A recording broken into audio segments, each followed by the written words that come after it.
करना चाहूंगी कि दीप को प्रज्वलित कर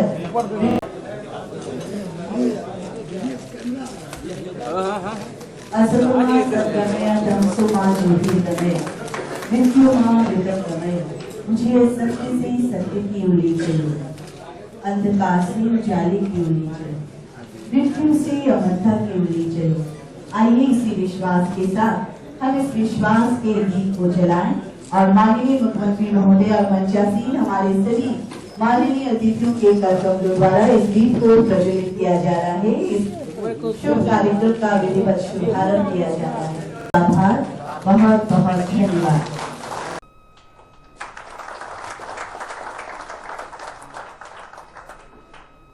इतनी सारी योजनाओं का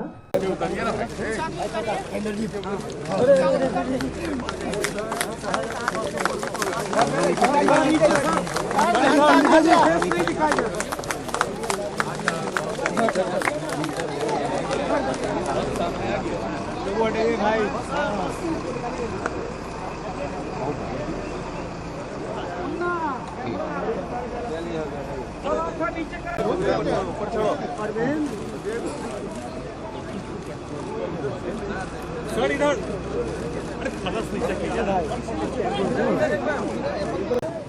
भाई नीचे करो, नीचे करो ना भाई, थोड़ा कैमरा नीचे। दादा दादा दादा दादा दादा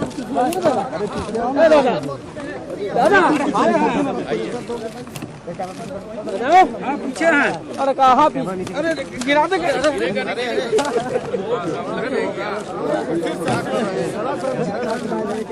भाई बतिया जलाई नहीं का अर्जुन ऊपर का।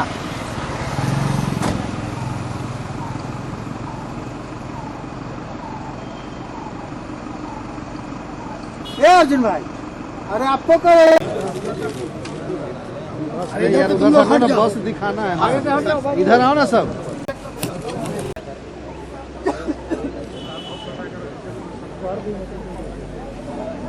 सिर्फ पटना नहीं, अन्य जगहों के लिए भी बस सेवाओं की शुरुआत हुई।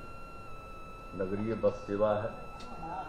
दरअसल इस पर कुछ साल से काम हो रहा है और Jawaharlal Nehru urban renewal mission के अंतर्गत ये योजना आई थी और उसके अंतर्गत बसों का क्रय किया गया, लेकिन उन बसों का उपयोग नहीं हो पा रहा है। तो मुझे खुशी और परिवहन विभाग को इसके लिए मैं धन्यवाद भी देता हूं और उन्हें मैं पूरी शुभकामना देता हूं कि बसों का परिचालन करने में कामयाबी मिलेगी और वे चाहेंगे तो 300 बसों की आपूर्ति और की जा सकती। तो इस प्रकार से नगरीय बस सेवा बेहतरीन ढंग से संचालित की जा सकती। इस समेकित कार्यक्रम में जिसका आयोजन नगर विकास विभाग और परिवहन विभाग के द्वारा किया गया है, उसमें शामिल होकर मुझे खुशी हो रही है, क्योंकि एक ही साथ कई जनोपयोगी योजनाओं की शुरुआत हो रही है। यहां आने के पहले हम लोगों ने परिवहन विभाग के द्वारा जो बसें चलाई जाएगी और जो नगर विकास एवं आवास विभाग के द्वारा उपलब्ध कराई गई है, उनको हरी झंडी दिखाकर रवाना किया, जिसमें से फिलहाल 2 महिला स्पेशल बस भी शामिल थी और उसका आंशिक परिचालन महिलाओं के द्वारा ही किया जाएगा। अभी ड्राइवर तो महिला नहीं थी, लेकिन उसमें अन्य जो कर्मी हैं, कंडक्टर और दूसरे लोग जो महिलाएं हैं, और बड़ा मजबूती के साथ जब हमारे प्रिंट इलेक्ट्रॉनिक मीडिया के लोग उस बस में घुस गए, जब हम गए तो उन्होंने पूरा कंट्रोल किया और फिर टिकट भी काटा, क्योंकि हम बस में बैठ गए थे तो मेरा टिकट भी काटा। गांधी मैदान से पटना का 5 रुपया। मेरे पॉकेट में तो पैसा नहीं था, तो अमृतलाल बिना भी पैसा नहीं। तो मुझे बड़ी खुशी हुई उनके पूरे काम करने के तौर तरीके को देखकर, और मुझे पूरा विश्वास है कि पटना शहर में ये महिला स्पेशल बस कामयाब होगी और उसकी संख्या भी बढ़ाई जाएगी आवश्यकता के अनुसार।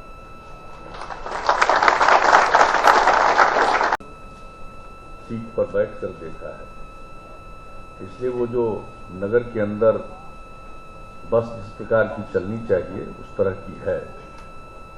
और बहुत जमाना बीत गया। पहले तो हम लोग जब छात्र जीवन में थे तो देखते थे शहर के अंदर बसें चलती थी, और हम लोगों का तजुर्बा तो और है, जब हम लोग एमएलए फ्लैट में रहते थे विधायक बनने के बाद एमएलए क्लब में, तो वहां से बस की सेवा थी असेंबली जाने के लिए, विधानमंडल परिसर जाते थे। तो कभी कभी बस से भी हम लोग जो एमएलए फ्लैट एमएलए क्लब का एरिया, वहां से बस से जाते थे विधानमंडल परिसर में। अब धीरे धीरे ये चीज खत्म हो गई है, उसको फिर से चालू करना। और देखिए जिस तरह से पटना में प्रदूषण बढ़ता जा रहा है, चाहे वो धूलकण की मात्रा में वृद्धि हो या शोर के चलते साउंड पॉल्यूशन, और इसी के मद्देनजर हम लोगों ने कुछ निर्णय लिए। परिवहन विभाग के साथ भी चर्चा हुई और पर्यावरण एवं वन विभाग के साथ बैठक में हमने कुछ ठोस निर्णय लिया शहर को प्रदूषण से छुटकारा दिलाने की। यहाँ बल्कि जहां पर प्रदूषण मापने का यंत्र लगा हुआ था, वहां के बारे में मुझको मालूम हुआ कि उसके अगल बगल में चूल्हा जलता है। तो हमने डीएम साहब को तुरंत खबर भिजवाया कि भाई जरा देख लीजिए कहां पर बोर्ड लगाए हुए, और वहीं पर टेम्पो वगैरह खड़ा करने का स्टैंड भी बना हुआ था। तो बहुत सारे कारण हैं जिसके लिए आप प्रदूषण को मापना चाहते हैं तो सही। अगर किसी एक जगह पर इतना ज्यादा प्रदूषण हो तो वहां जो प्रदूषण के मापदंड हैं, उनके जो जिन चीजों को हम मापते हैं उसके हिसाब से एक जो चित्र उभर कर आएगा वो ठीक नहीं आएगा। तो वो तो एक पहलू है।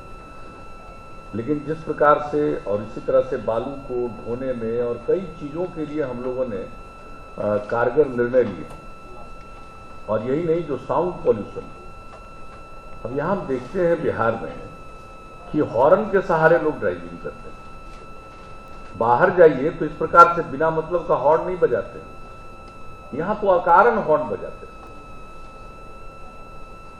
ड्राइविंग के जो अन्य तरीके हैं, ये अनावश्यक जो हॉर्न बजाना सबकी आदत है, यहाँ आते ही हॉर्न खूब बजाता है, पी पी पी पी। अब बिना मतलब क्या बजा रहा है, वो भी रास्ते पर जा रहा है, आप भी रास्ते पर जा रहे हैं। यानी ऐसे लगता है कि उनको जल्दी पहुंचना है, बाकी को पहुंचना ही नहीं है गंतव्य तक। तो इन सब चीजों पर रोक लगाना पड़ेगा। और यही नहीं, हमने शुरुआत की है चैरिटी बिगिंस एट होम, एक कहावत है। हमने कहा सायरन बजता, सायरन से भी पॉल्यूशन होता है। तो हमने तय किया कि मुख्यमंत्री और तमाम लोगों के काफिले के साथ जो हुटर बजता है, सायरन बजता है जिसको, तो उसको बंद कीजिए। हमने अपना तो बहुत पहले से बंद करा हुआ, लेकिन हमने फिर से निर्णय लिया, सिर्फ गवर्नर साहब का, पटना हाईकोर्ट के चीफ जस्टिस का छोड़ दिया, लेकिन बाकी लोगों का हुटर नहीं बजेगा, सिर्फ एम्बुलेंस का बजेगा। तो एक बार हम मीटिंग कर रहे थे तो हमको पुलिस विभाग के साथ मीटिंग हो रही थी। हमने पुलिस विभाग की मीटिंग में कहा था कि ये हुटर बजाना बंद कीजिए। तो हुटर की आवाज आई, तो हमने कहा कहां से आवाज आ रही है।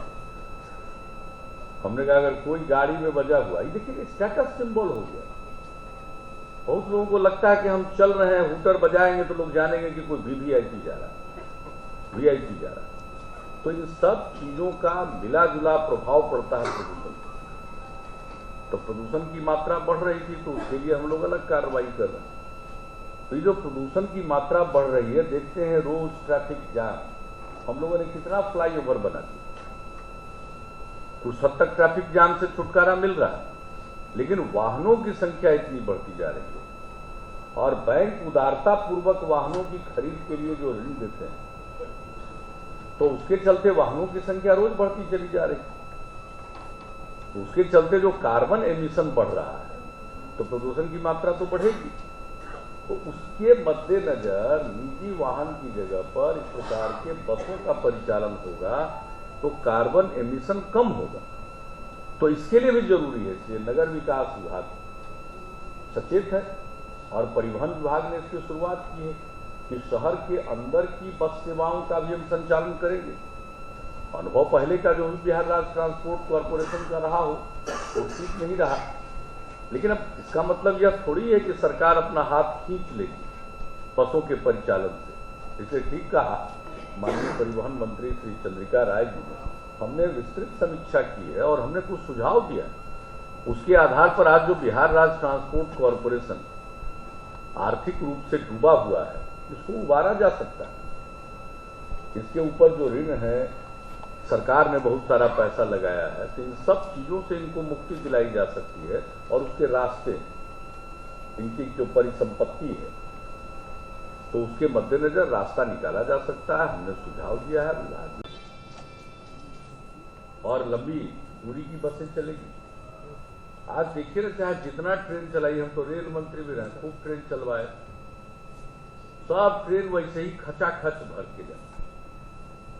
इतने लोग जाने वाले हैं दिल्ली की ओर जिसका कोई ठिकाना ही नहीं। तो वैसी स्थिति में बहुत सारे लोग जो ट्रेन में घुस नहीं पाएंगे, वो बस से भी जाना चाहेंगे। यूपी के कोने कोने से दिल्ली बस जाते हैं, बस से लोग जाते हैं, जा सकते हैं लंबी दूरी के बस। कोलकाता जा सकते हैं, रांची तो राज्य के अंदर ही रहा है, अब दूसरा राज्य हो गया, तो अनेक जगहों पर जा सकते हैं।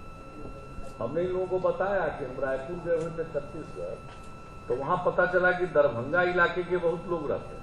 हमने कहा आप चलाइएगा दरभंगा से रायपुर का बस, तो आपको आज मालूम नहीं है, बहुत लोग उसमें आने जाने वाले लोग हो गए। हमने उन्हीं लोगों की सुविधा के लिए ट्रेन का विस्तार किया था वहां। तो आने जाने वाले लोगों की संख्या की कमी नहीं है। जब लंबी दूरी की बसें चलाई जाएंगी तो सबके लिए यात्री उपलब्ध हो जाएंगे। हाँ, लंबी दूरी की बस है तो उसकी सुविधा का ख्याल रखना है, सीट अच्छा रहना चाहिए। और आजकल तो बस में लेटने का भी इंतजाम हो जाता है, तो उस तरह से जब बनाइएगा तो लोग जाएंगे, बहुत लोग जाएंगे, इसकी यात्रा करेंगे। तो इस दिशा में परिवहन विभाग भी काम कर रहा है। तो शहर के अंदर की भी बसों का परिचालन शुरू हुआ है और लंबी दूरी की बसों के परिचालन पर भी ध्यान दें। तो आज इन्होंने शुरुआत की। बहुत दिनों से मामला लंबित था और ये अच्छा हुआ कि दोनों हमारे जो वरिष्ठ IAS अधिकारी हैं, अमृतलाल मीणा जी और सुजाता चतुर्वेदी जी, दोनों एक बैच थे। तो दोनों ने मिल करके दोनों विभागों के बीच में इस बात को लेकर जो कुछ द्वंद्व था या अंतर विरोध था, उसका समाधान निकाल दिया। अब इस तरह से हम देखेंगे ये फॉर्मूला तो बहुत अच्छा काम आया है। अगर बैचमेट रहेंगे तो सॉल्यूशन निकल जाएगा। तो हम देखेंगे दो विभाग में अगर कहीं झंझट होगा तो हम कोशिश करेंगे कि ये इसी का प्रयोग करें, ताकि तो मुझे खुशी है और आज मेरी पूरी शुभकामना। और मैं नागरिकों से भी यही अपील, और दिन ब दिन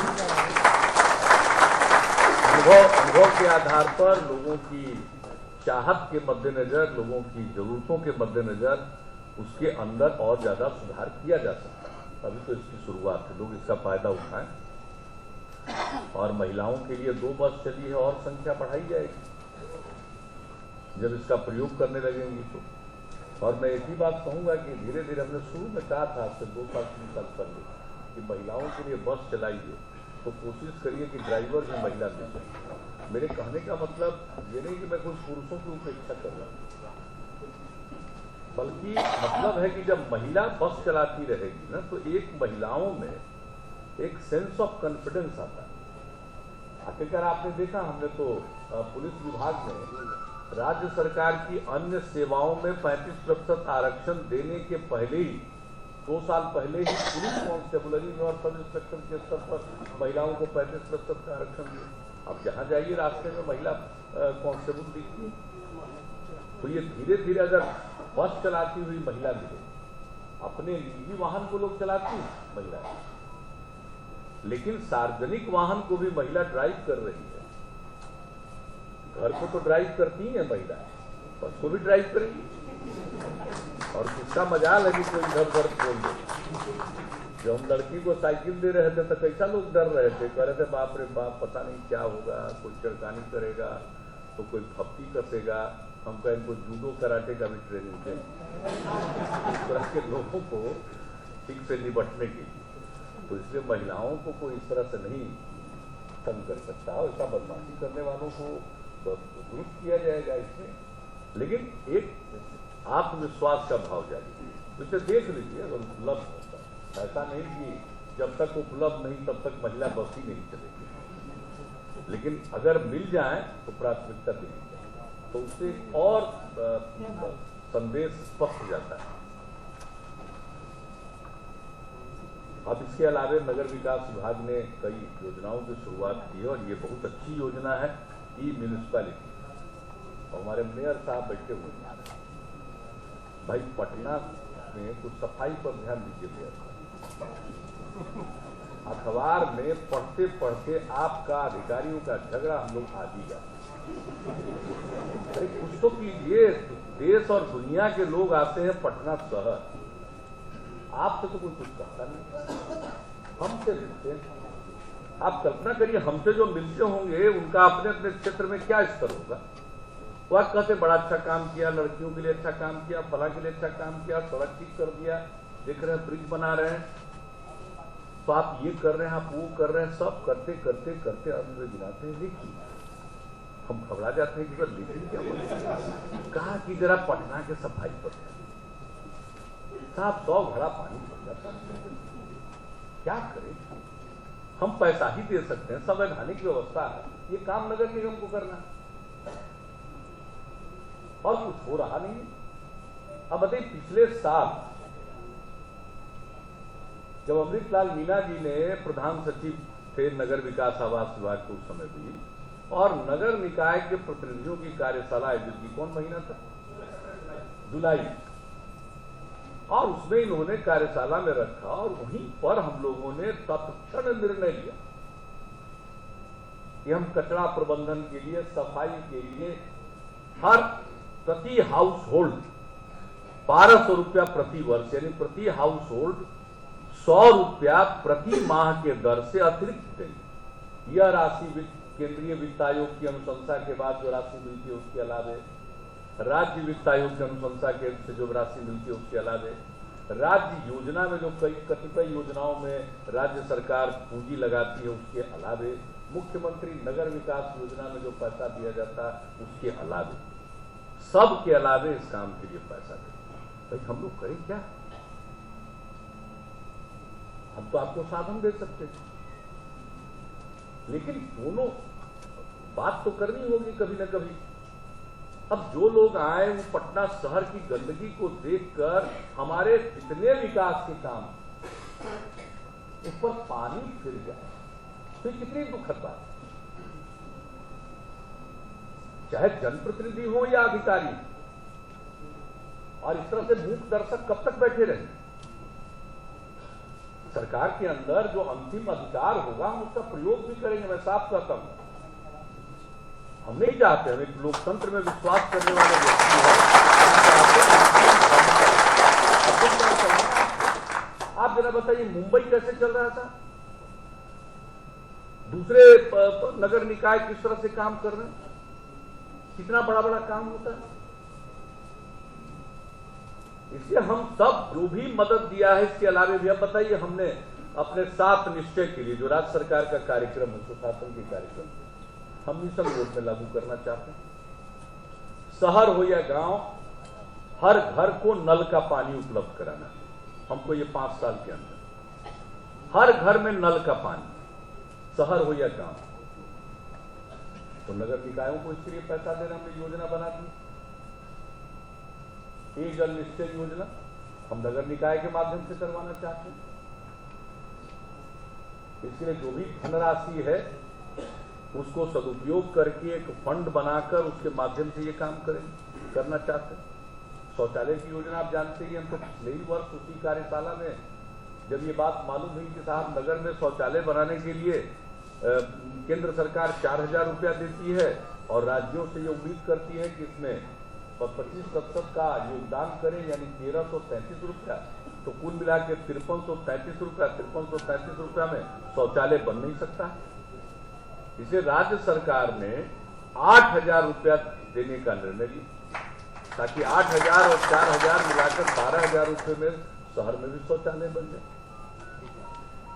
तो हर घर को, हर परिवार को शौचालय की सुविधा उपलब्ध हो जाए। अब किसी के घर में जगह नहीं है, 10 लोग वहां पर रहते हैं, 10 घर है, बगल में कोई जगह है, तो वहां पर भी शौचालय बना देंगे और एक एक परिवार को एक एक में ताला लगा के चाबी दे देंगे, ये शौचालय आपका है, लीजिए इस्तेमाल करिए और इसकी देखभाल करिए, सफाई करिए। तो हर घर में नल का पानी, हर घर में शौचालय, हर गली का पक्कीकरण और नाली का निर्माण। बताइए ड्रेनेज का, आप जो मोहल्ले के अंदर जाते हैं उसके नाली का पक्कीकरण, यह भी निश्चय योजना है के लिए पैसा देना चाहते हैं। क्या बचेगा इसके बाद बताइए? हर घर में बिजली का कनेक्शन हम पहुंचा दें। अब तक जो स्कीम थी और अब तो हर घर में घरेलू कनेक्शन के लिए राज्य सरकार अपने खर्चे से आपको कनेक्शन दिलवा देगी। तो यही निश्चय योजना है, इसका भी फायदा होगा सर। तो बाकी जितना भी ढांचा है उसके लिए हम पैसा दे रहे हैं, लोगों की जरूरतें हैं उसके लिए पैसा देने को और इस स्कीम को लागू कराने को तैयार है। ठोस कचरा प्रबंधन, घर घर से कचरा का संग्रहण, तो इन सब कार्य कर, इन सब कामों को करना है भाई। काम भी हम लोग सरकार चलाते हैं तो हम लोग को 10 तरह की कठिनाई नहीं आती। इसका मतलब थोड़ी है कि हम उस काम को बंद कर दें। सारे काम को कोई चाहेगा कि जो निश्चय योजना है, जो भी धनराशि का कमिटमेंट, चाहे केंद्रीय वित्त आयोग का पैसा हो, राज्य वित्त आयोग का पैसा हो, राज्य का पैसा हो, राज्य योजना का पैसा हो, सबको एक जगह इकट्ठा करके ये सारी योजना हो जाएगी। इंसान क्या चाहता है? चाहता हमको भी नल का पानी मिले, हमारे घर में बिजली आ जाए,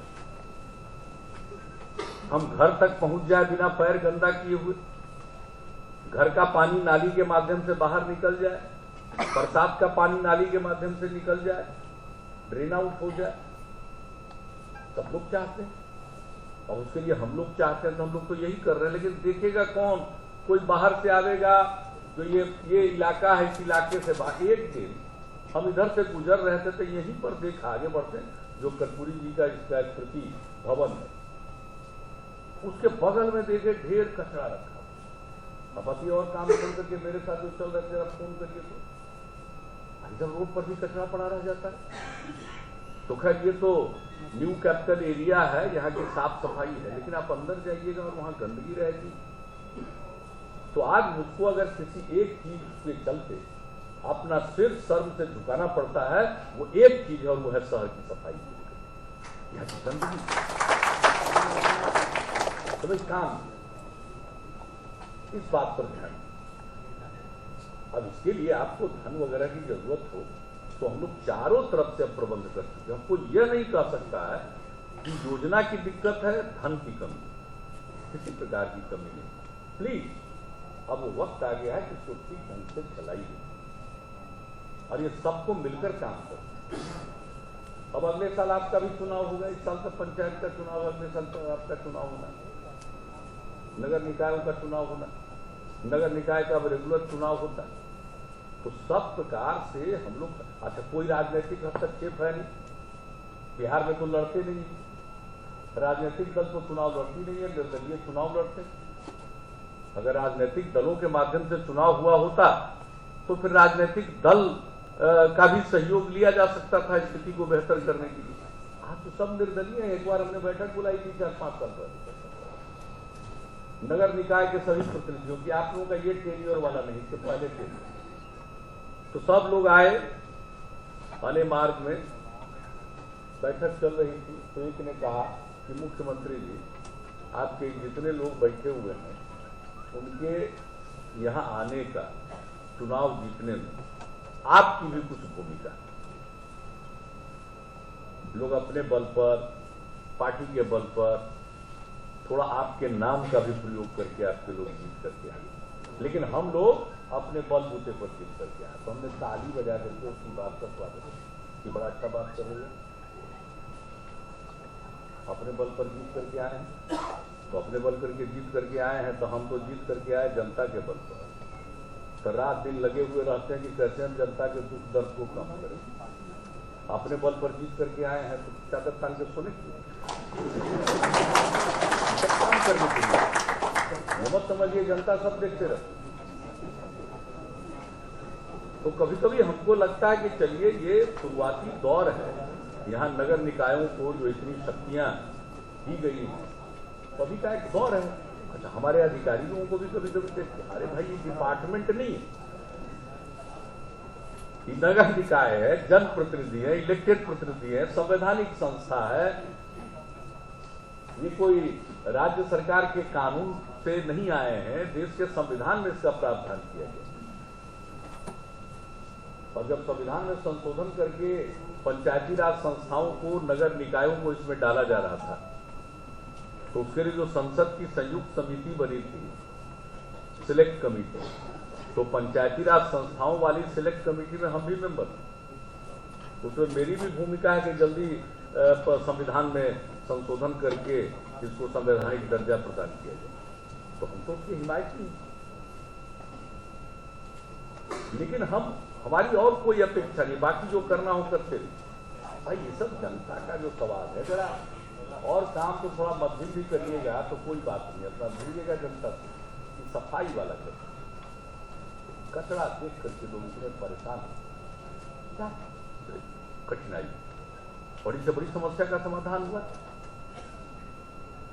हमने एक बार लक्ष्य बनाया कि राजधानी पटना पहुंचने में इस प्रदेश के दूर दराज के गांवों को से भी चलकर 6 घंटे से ज्यादा समय नहीं लगना चाहिए। लक्ष्य प्राप्त किया या नहीं किया? और हमने कहा कि 5 घंटा में पहुंचने का लक्ष्य हमने निर्धारित कर दिया। अब इसके चलते और ज्यादा पुल और सड़कें बनेंगी, लोग आएंगे।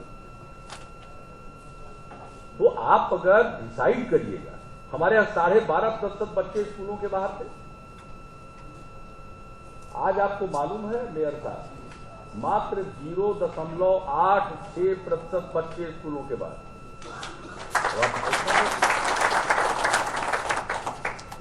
लक्ष्य बनाएगा आदमी और अचीव नहीं कर सकता, कैसे नहीं अचीव करेगा? आप भी लक्ष्य बनाइए, जितने साल के अंदर हम बिल्कुल एक कचरा नहीं रहने दें। उसका देखिए ना, आपको यहाँ तो मरने के बाद मूर्ति बनती है, जिंदे में मूर्ति बना करके लोग आपको माला करते हैं।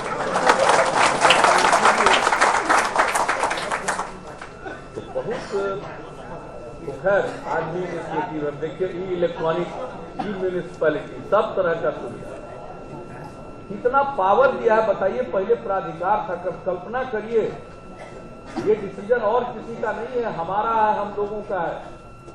हमने कॉर्पोरेशन को ताकतवर बनाया, नगर निकायों को ताकतवर बनाया।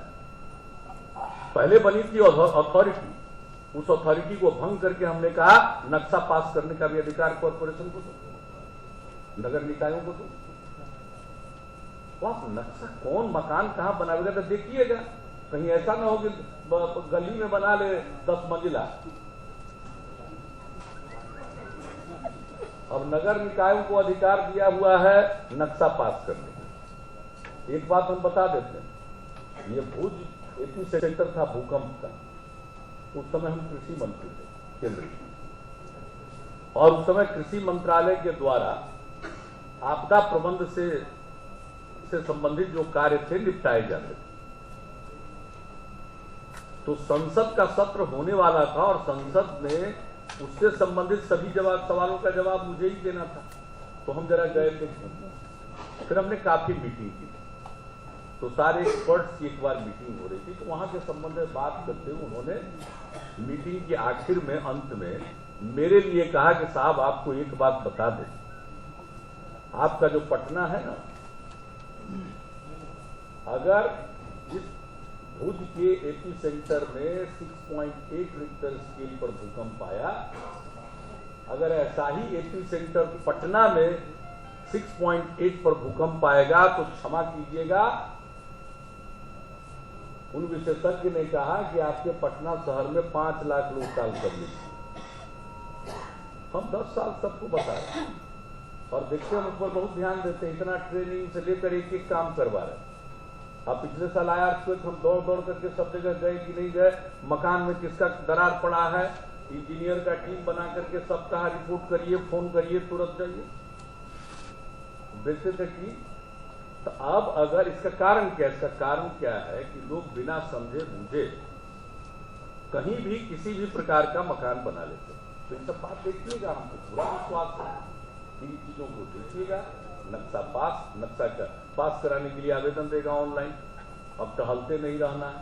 तो जो यू म्यूनिसिपैलिटी का कंसेप्ट है उसके पीछे है नागरिकों को सुविधा हो, ऑनलाइन अप्लाई करेंगे, यही उसमें आ गया।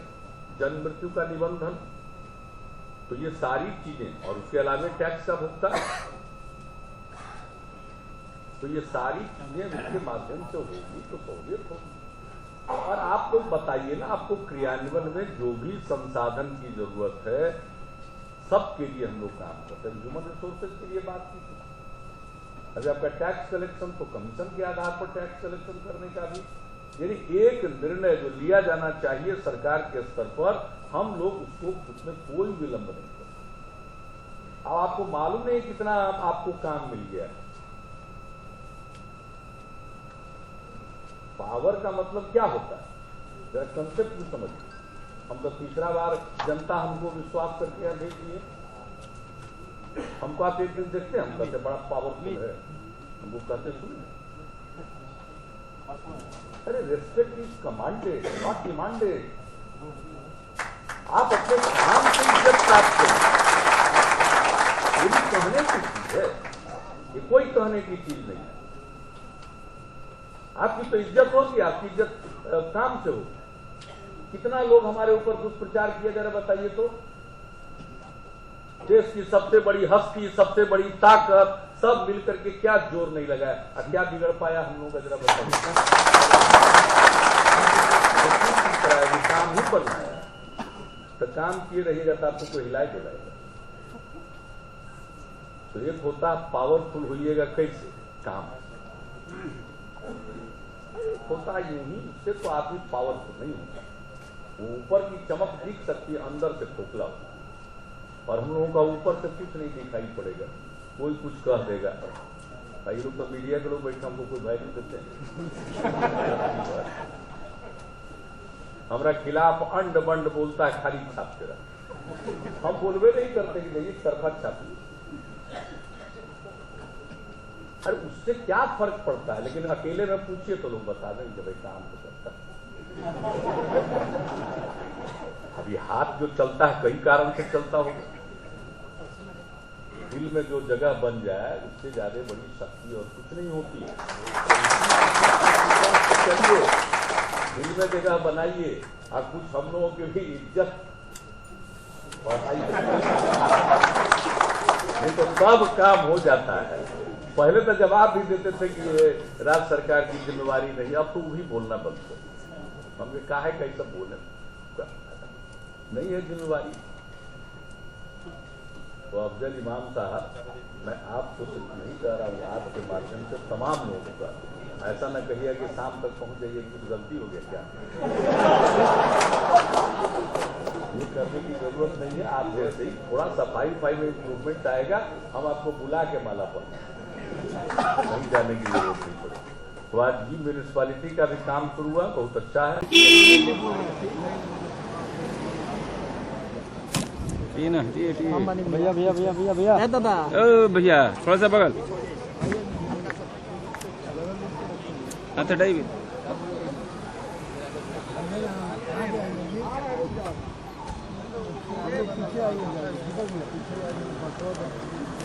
इधर ठीक था, एकदम आराम से बनेगा ना। नीचे कर लो, पानी भी करने से बढ़िया है जी। पीछे ही रहिए, पीछे ही रहिए, पीछे ही रहिए।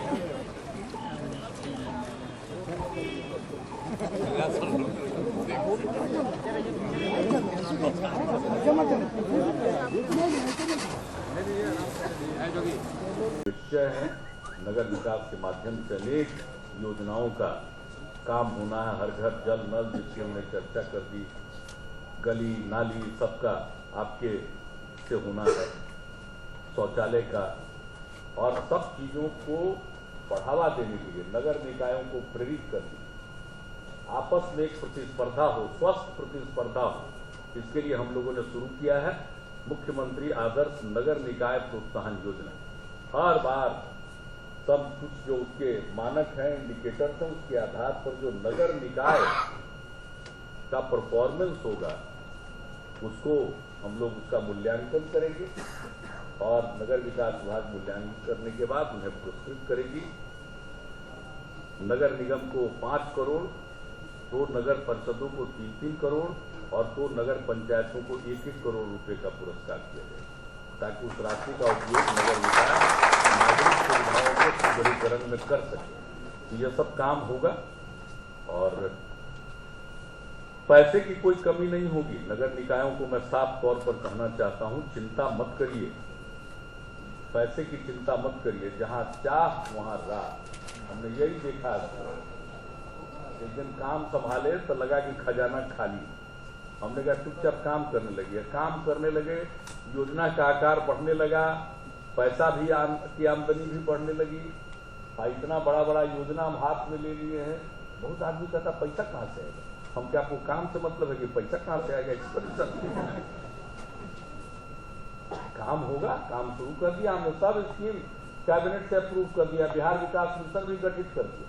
अब बिहार विकास मिशन का जो रूल है प्रोफेशनल एक्सपर्ट्स का सहयोग प्रदान करना, उसके भी सिलेक्शन की प्रक्रिया के लिए RFP तैयार हो गया, विज्ञापन निकल रहा है, उनका चयन होगा पारदर्शी तरीके से और विभिन्न जिलों को, विभागों को आवश्यकता पड़ने पर नगर को भी सब जगह हम लोग ऐसे लोगों की सेवा उपलब्ध कराएंगे ताकि उनका लाभ लीजिए। हम लोग पंचम जो हम लोगों का जो पंचम राज्य वित्त आयोग है, इसका भी जो रिकमेंडेशन था उसके आधार पर राज्य सरकार ने फैसला ले लिया नगर निकायों को पैसा देने का। तो पैसे की दिक्कत नहीं है। केंद्रीय वित्त आयोग का पैसा, राज्य वित्त आयोग का पैसा, उसके अलावे योजना मद में हम जो मदद करते हैं उसका पैसा और उसके अलावे 7 निश्चय के क्रियान्वयन के लिए अतिरिक्त पैसा, सफाई के लिए उसके अलावे पैसा, स्वच्छता के लिए, ये सब देंगे, उसकी चिंता मत करिए। लेकिन बढ़िया से इम्प्लीमेंटेशन कीजिए, क्रियान्वयन करिए, उस पर ध्यान दीजिए।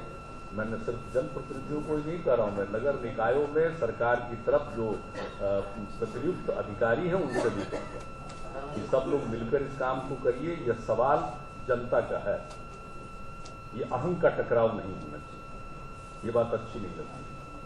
मैंने मेयर और मेयर के माध्यम से जनप्रतिनिधियों तक अपनी बात पहुंचाई। अधिकारियों को मैं साफ कहना चाहता हूं, भाई वो उनके कुछ अधिकार है, बात करने में क्या जाता है, क्या फर्क पड़ता है।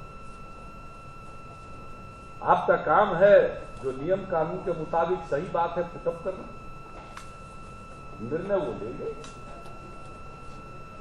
तो इसलिए ये जो रिश्ता है उस रिश्ते के आधार पर आज देश चल रहा है, प्रदेश चल रहा है। तो देश और प्रदेश चल सकता है, नगर निकाय नहीं चलता है साहब, नहीं ऐसा नहीं है। चलाने में सहायता करिए, अधिकारियों का काम है। सरकार की क्या मंशा, हमारी मंशा हमारे जो विकास के कार्य हैं वो क्रियान्वित, शहर में भी नागरिकों को उतनी सुविधाएं मिले जितनी हम लोग प्रदान करने की इच्छा करते हैं। और अब तो क्या बचता है बताइए, अब चिंता थोड़ी हमको स्मार्ट सिटी का। अभी स्मार्ट सिटी का भारत सरकार का प्रस्ताव है, अब सिटी स्मार्ट बना देंगे।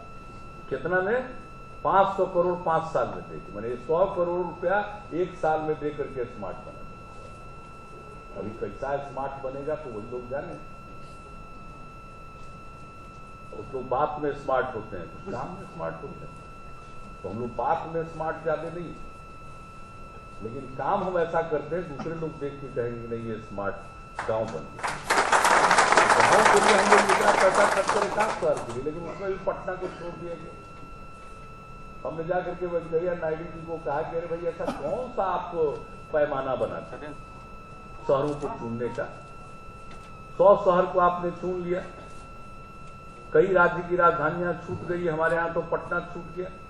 आपने पटना को छोड़ करके भागलपुर, मुजफ्फरपुर, बिहार शरीफ को चुना, अब उन तीनों को भी छोड़ दिए, कहे कि 100 शहर को बनाएंगे। अंत में पैसा नहीं है तब 20 पर आ गए और यहां बयान मिलवाए राज्य सरकार के खिलाफ। उन्होंने कहा राज्य सरकार ने कौन सा काम नहीं किया, दरअसल पैसा तो है नहीं उनके पास, लेकिन चूंकि बात में स्मार्ट है इसलिए सपना दिखा रहे हैं स्मार्ट सिटी।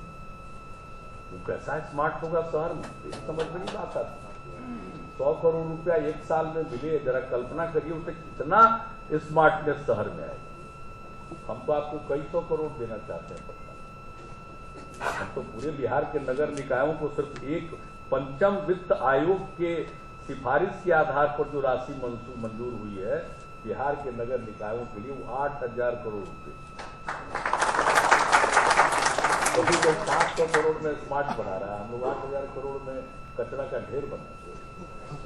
तो कुछ कृपा कीजिए,